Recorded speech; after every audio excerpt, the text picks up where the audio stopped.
The fluorescent lights of the grocery store hummed faintly, washing the aisles in a sterile glow. It was close to midnight, and the place was nearly empty, just a few tired cashiers waiting for their shifts to end and scattered customers quietly pushing carts toward the checkout lanes. Amelia shifted the baby carrier on her hip, wincing slightly as her daughter stirred. At only 4 months old, Grace was already teaching her mother the sharp lessons of sleepless nights and constant needs. The child fussed quietly, her small fists twitching against the blanket. Amelia pressed a gentle kiss against her daughter's forehead, whispering, "Almost home, sweetheart. Just a little longer." The problem was the formula. She had stretched the last can far longer than she should have, scooping smaller portions, adding a touch more water, praying it would last until payday. But babies didn't understand tight budgets. Babies cried when they were hungry, and Amelia couldn't bear to hear her daughter cry that hollow, desperate cry that only hunger could bring. So here she was, standing in front of the register with nothing in her basket but one small can of powdered formula. Her fingers trembled slightly as she unzipped her worn wallet. Out spilled quarters, nickels, and dimes scraped together from under couch cushions, from the ashtray in her car, from the bottom of her purse. Each coin represented desperation, a quiet act of survival. The cashier, a young man who couldn't have been more than 19, gave her a polite but weary smile. "That'll be $28.49. Amelia swallowed, nodding. She began stacking the coins in uneven towers on the counter. A few quarters rolled and clinked onto the floor. She bent quickly to scoop them up, her cheeks burning with embarrassment. She could feel the heat of the cashier's eyes on her, and worse, the presence of someone behind her in line. She hadn't expected anyone else this late at night. The man behind her stood silently, holding nothing but a bottle of water and a small pack of gum. His suit was expensive, the kind you only saw on billboards or in movies. His posture was straight, confident, his watch glinting under the harsh lights. Amelia didn't dare look too long, but she could sense his gaze as she fumbled with the last handful of coins. "Please don't sigh. Please don't tap your foot. Please don't say anything." Her hands shook harder. She counted out the last dime, heart pounding, and slid it across the counter. The cashier hesitated, tallying up the piles of change, his fingers moving slower than Amelia's patience could handle. The silence was unbearable. She wanted to disappear. And then, just as the cashier nodded, the man behind her leaned forward. His voice was low, steady, and startlingly kind. "Put it on my card." For a moment, Amelia thought she'd misheard. She froze, her hands still on the edge of the counter. "I'll take care of it," the man said, his tone leaving no room for argument. He slipped a sleek black credit card toward the cashier, who blinked in confusion. Amelia turned, her eyes wide. "No, you don't have to."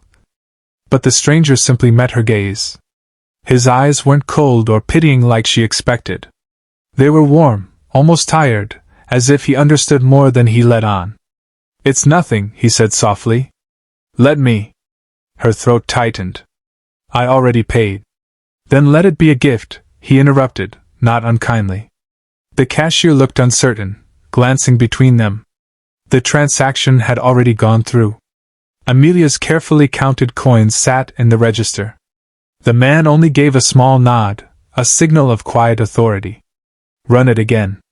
Add it to my card." And somehow, the cashier obeyed. Amelia stood frozen, her baby stirring again in her carrier, while the sleek black card was swiped. Her coins were pushed back toward her in a small plastic bag, as though the universe had decided, at least for one night, to give her a reprieve. She could hardly breathe. "Why?" she whispered. The man smiled faintly, almost sadly. "Because I can." Outside the store, the night air was cool and heavy with the scent of rain. Amelia hurried across the parking lot, still shaken, clutching the bag to her chest. The formula sat inside, almost glowing with significance. She had food for her daughter. She had made it through another day. But as she reached her car, a battered old sedan with one headlight taped in place, she heard footsteps behind her. Her heart jolted. She turned, instinctively pulling the baby closer. It was him. The man from the store. He stopped a few feet away, hands visible, posture relaxed. "I'm sorry," he said quickly. "I didn't mean to scare you. I just—" He paused, running a hand through his neatly combed hair, suddenly looking less like a polished executive, and more like a man who didn't quite know what to do with himself. "I wanted to be sure you got home safe." Amelia blinked, confused. "Why would you care?" He hesitated. Then he said, "Because once, not that long ago, I was the one counting quarters." The admission stunned her. She stared at him, at the flawless suit, the expensive watch. "You?" He nodded, a rueful smile tugging at his lips. "It doesn't show now, I guess. But there was a time I didn't know how I'd feed my son. I remember standing in a store just like that, praying no one would notice how embarrassed I was." Something in his voice made her believe him. He wasn't boasting, and he wasn't condescending. He was remembering. "What happened?" she asked before she could stop herself. He chuckled softly. "I got lucky. Someone helped me when I least expected it. Tonight, I just wanted to return the favor." Amelia swallowed hard, her chest tightening. She wanted to thank him, but the words felt too small, too fragile to carry the weight of what he'd done. Instead, she asked quietly, "What's your name?" "Ethan," he said. "Ethan Cole." Her breath caught. She knew that name. Everyone did. Ethan Cole, the CEO whose company dominated headlines, the billionaire entrepreneur with his face on magazine covers. She'd seen his interviews, the ones where he looked untouchably polished, the very definition of success. And here he was, standing in a grocery store parking lot, telling her about the days when he'd been just as desperate as she was. They stood there for a moment, two strangers bound by something unspoken. Amelia rocked Grace gently, the baby finally settling back to sleep. "You don't owe me anything," Ethan said finally. "But promise me this, when you're in a place where you can help someone else. Doesn't have to be big. Just pass it on." She nodded, unable to speak. Then he gave her a small wave and turned toward a sleek black car parked a few rows away, his driver waiting silently. He climbed inside, and within moments, the car glided away into the night, leaving Amelia standing there, her world forever altered by an act so simple yet so profound. She looked down at her daughter, asleep in her arms, and whispered, "You're going to be okay, baby girl. We're going to be okay."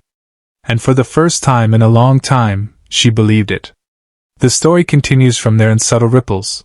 The way Amelia saved those coins in a jar, not for herself but for the next person in line who might need them.